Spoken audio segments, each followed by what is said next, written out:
Project O is a collectible card game inspired by Marvel Snap, but taking it to a whole new level, with amazing combat, more diverse card types, more interesting win conditions, and featuring the most famous fictional characters of all time. It's a really compelling game. Listen, y'all, I got addicted to Project O instantly. Like, we got to playtest the game, and within one round, I was already fully hooked. This is a game I cannot wait to actually grind. I just want to play all day, and I think the whole Paragons team has similar feelings. So this video is going to speed run you through everything you need to know to get started playing and having fun in Project O. Let's begin. Oh, by the way, please like and subscribe to the channel. Thank you. Okay, here we go. Let's break down the gameplay mechanics. First, the board. Project O's game board consists of 3 different lanes, each of which has 3 spots that you can place a card on. You've also got commanders, yours in the bottom left, your opponent's in the top right. You cannot directly attack the commander,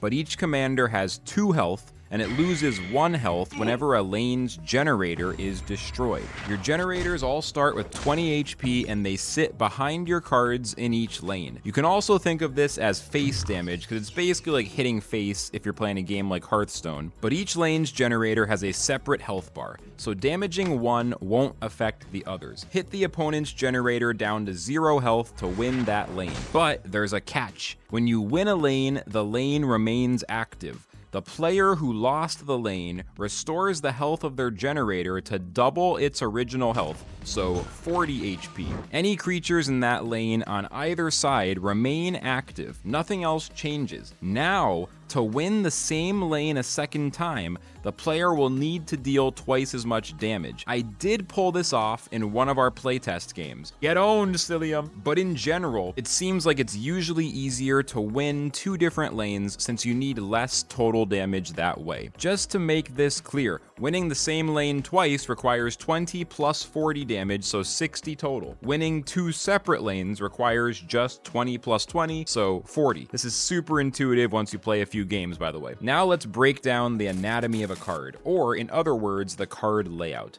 It is not complicated. The top left of the card is the energy cost. The bottom left number is the attack power. The bottom right number is the card's HP, the health. Other than that, you just need to read the text of the card and you will know everything it can do. We will talk about keywords a little bit later. There are also spell cards. These cards only have a mana cost and text. They don't stay on the board, so they don't have any health or attack. Now let's look at how a turn plays out, and this will also let us show how the combat works. At the start of the turn, you draw a card. Then you choose where you want to play your cards. This game uses simultaneous turns, just like Marvel Snap or Axie Classic. You and your opponent both lay down all the cards you want to play face down, then click the Ready Up button when you're done. Once both players are ready, or time runs out, the reveal phase begins. In the reveal phase, cards are flipped over from left to right, activating any ongoing or on-reveal effects as they flip over. Spells are also cast during this phase. After all cards are revealed, combat happens. Each lane's creatures attack each other, going from the left lane to the right lane. If there is only one creature in a lane, that creature directly attacks the opponent's generator, bringing that player closer to winning the lane. This is a bit different from traditional TCG combat, since your only way to influence where the creature attacks is where you initially play it. After that, it's more like an auto battler where the creatures automatically fight during this phase. This creates a lot of mind games. You're trying to predict what lanes and what spots your opponent will play the creatures on. This way you can either block their creatures to protect yourself, or maybe dodge where they're playing the creatures so you can hit them right in the generator. Simultaneous turns is always a lot of fun. It really brings me back to those golden era Axie Classic days, which is because, like I said, it's that same kind of simultaneous reveal. It's also worth mentioning that damage in this game is sticky. In other words, damage is persistent, so when your creatures get hurt, they will not re-heal between rounds. If a creature has 4 HP and it takes 3 damage in combat, it'll lose 3 HP, only have 1 remaining during the next turn. Also, creatures do attack the same turn they're played. There's no summoning sickness. If it helps, think of it as every creature having haste. As far as keywords go, in the early pre-alpha, it's very simple. There are 7 keywords. Ongoing means that while the card is on the board, the effect remains active. On reveal is an effect that happens one time when the card is flipped over, when it's revealed. The third keyword is called on death. I'm gonna let you guess that one. What do you think on death does? The fourth keyword is first strike. If a creature has first strike, it attacks first in combat. Snipe is a keyword that does damage directly to the opponent's generator when the creature attacks. So if a creature has snipe 1, anytime it attacks, it does 1 damage to the opponent's generator in addition to attack damage. Then you've got rebirth, which is really simple. It just resummons itself after it dies, so a rebirth creature gets 2 lives. And lastly, trample. Trample is that the extra attack damage will be dealt to the opponent's generator. The dino is going to trample you to death. If I didn't have trample, then you'd win, yeah. My 8-cost dino that still has trample. There it is. Oh.